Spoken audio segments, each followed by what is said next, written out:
Hi beautiful people, today we are going to be talking about 5.7 scatter plots and trend lines. SWABAT, write an equation of a trend line and a line of best fit. Where it says best fit, you guys, we can just go ahead and cross that off and put good.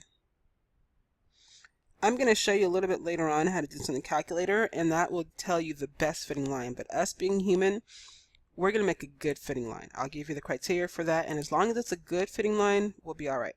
We're going to end up using those trend lines after that to make some predictions. So vocabulary, scatter plot. That's a graph that relates two different sets of data by displaying them as ordered pairs. Most scatter plots are in the first quadrant of the coordinate plane because the data are typically going to be positive. Like when you're talking about money and how much a person's going to make over time and so on and so on. It's usually going to be in the first quadrant. There are different types of correlations, and there's a positive correlation, which means your data points are going to be going up from left to right, so you can kind of just draw those. Negative will go down from left to right. And then you'll have no correlation, which is going to be a whole bunch of random dots or coordinates. And there you go. So let's talk about this. For the table, make a scatter plot of the data. Describe the type of correlation. So when they say describe the type of correlation, they're asking us, is it positive, negative, or is it no correlation? Positive, negative, or no correlation. So adult tickets sold. There's 10, 20, 30, and 40. I'm going to let that be my X. Adult tickets. And I'm going to let Y be my children's tickets. Now, this starts at 10 and goes all the way up to 40, so I actually don't want to just go by tens here. I want my data to be spread out. So if I go 10, 20, 30, 40, 50, they're going to be a little bit scrunched in. I'm going to have a lot of extra space around here. Instead, I'm going to show us to make sure that we all know how to pick a good scale. So there's 9 lines here, and my maximum value is 50. The maximum value for adult tickets is 50, and I have 9 lines to divide them up into. When I divide that, I get 5.6. Always round up. Even if this was 5.1, I'm going to round up. Otherwise, it's not going to fit exactly it. So I'm going to go by 6s for this one. So go ahead and fill in your 6s there. And then when you do that, they all should fit. And you have 18, 24, 30, 36, 42, 48, 54. That's me checking my math. And then for children's tickets, you have 9 lines again, and now you're going to be dividing 137 by 9, and that gives you 15.2. Yep, did it in my head, or I did it in a calculator before I did this. So for this one, I want you to go by 16. So go ahead, press pause, and label each one by 16s. Actually, you don't have to press pause. I'll give you the numbers. 16, 32, 48, 64, 80, 96, 112, 128, and finally 144. Yeah. Okay, so let's plot each one. Now, this is going to be about 10 right here. So at 10, I'm going to go up to 30. And this is about 30. It's good enough. It's close enough for our eyes. And then we're going to 20, which is about a little bit after 18, and then you're going to go up to 55, just kind of in the middle here. Then you have 30, 80, which is nice because this is a good point. It goes right in the middle there. And then go ahead and press pause and finish doing your data points. So we have our data points or our scatter plot, and the next thing that we want to do is determine, is this going to be positive, negative, or no correlation? Well, the data points are going up from left to right, so it looks like it's a puff, puff, positive correlation.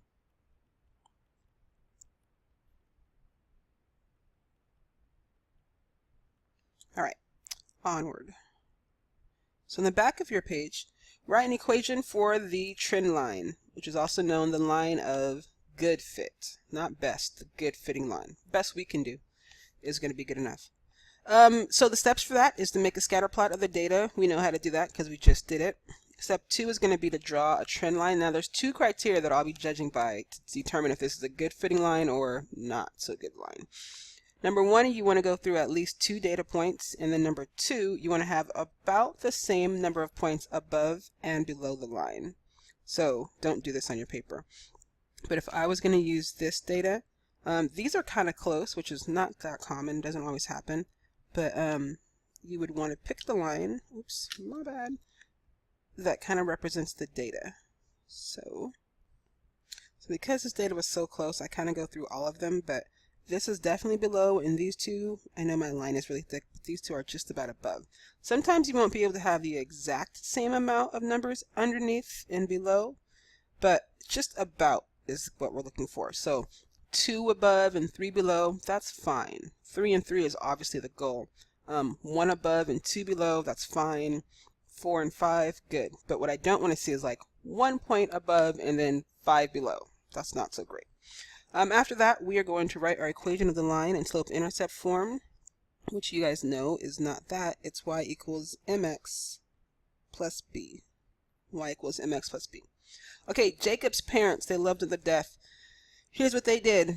They kept track of his height and weight every year after he was born in 2000. Every single year they did that. So in 2001, his weight was 23 pounds and his height was 30.1. How old was he in 2001? Well, if he was born in 2000, then his age was 1, then 2, 3, 4, 5, 6, 7, 8. Just because when we plot this, we're going to do the ages instead of the years. Because it says right here, age, comma, weight. Gave it away.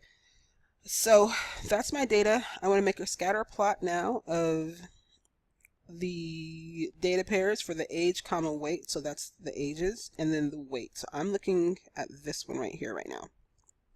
I'm going to draw the trend line and then I'm going to write its equation. After that, I'm going to use that trend line to make an estimate of Jacob's weight when he is 15 years old.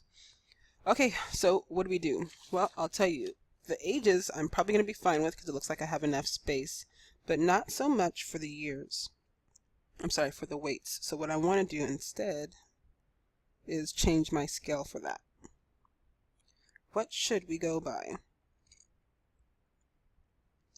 Well, this goes up to 63.6 on that one, and I have 10 lines here, so this is going to be his age, by the way.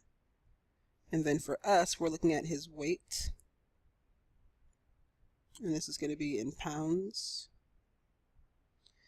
So my biggest number is 63.6. I don't know, that was weird. 63.6, and I'm dividing by 10, and that's going to be 6.36. So what should I go by? Looks like 7s is a good call for me.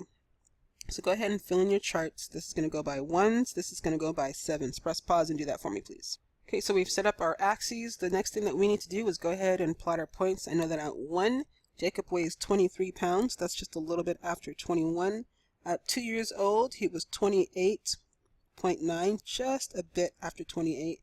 And then at 3 years old, little Jacob was 34, so that's just before 35.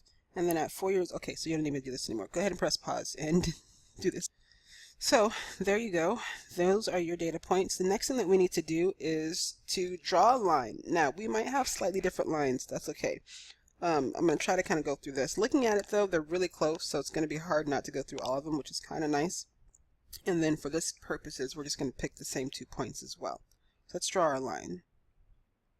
So that's me. If you look at it, these look like they might be slightly above, maybe a little bit below, but not a big difference. So the next thing after I've drawn my line, it says to pick 2 data points. I'm going to pick this one and this one. So that looks like it is 4, what was 4? 439.1. And then the other one is 5, and it goes up to 44.7. So in order to write my equation, I need to be in slope-intercept form. That means I need a slope in my life. So let's find that, please. Let's label x1, y1, x2, y2. So your slope is going to be 44.7 minus 39.1 over 5 minus 4, which is 1. And then up in my numerator, I get 5. Let's check. Yeah, 5.6 for sure. So my slope is 5.6. I'm going to go ahead and I'm not going to write that as a fraction because it's kind of a waste. but I'm going to use 4 and then 39.1. I'm going to go ahead and use the x1, y1 to put this in slope-intercept form. So I'm going to go to point slope form first. Not that you have to. You can find b instead. You just had a test on it. I'm sure you'll be okay with that as well. But I'm going to plug in. So I have y minus y1 is 39.1 equals m 5.6 times x minus x1, which is 4. Y minus 39.1 equals 5.6x distributing. And then 5.6 times 4 is minus 22.4. Now to get y by itself, I'm going to add 39.1, add 39.1, and my equation is y equals 5.6x plus, just kidding, yeah, plus 16.7. Does that make sense? Well, let's check. This is saying that the y-intercept is about 16.7. The y-intercept crosses here at about 16.7. Yeah, that looks pretty good. That means he was a huge baby, because this is when he's 0, so he's 16.7 pounds. Here's what this really means. It means the data is a little bit funky. So it's true data, but I think what it is that we don't really grow in a linear. Like after a certain point, we kind of just shoot up there. Let's see. The next thing I want you to do is to find out his age. Find out his weight. That's the y part. When he is 15 years old. So find out his weight when his age is 15 years old. So then you will multiply that and get about 84 plus 16.7. And then when you add that, you get 100.7 pounds. So Jacob had a weird start. He started off as a huge baby at 16.7 pounds. And then when he was 15 years old, he was 100.7. I don't know, guys. It's the data, but we did the right work. Here's what I would love for you to do. Look at what we just did here and on the last one, and then try this next problem on your own. We're not going to get to the carafe and calculator part until later. It's a different time. But I want you to do example 2 and then show me when you are done. So just to make that a little bit easier so that you don't have to flip from one page to the other, here's your data that you're going to be using. You're going to use the same ages, but now you're looking at Jacob's weight. So first thing I want you to do is to figure out a scale, which is 52 divided by 10. Go by sixes for your scale. So when you get down here, beautiful people, go ahead and go by sixes for here, and then his ages can still be the same. So I've set you up. I want you to do this problem on your own and then show me when you're done. Thank you much.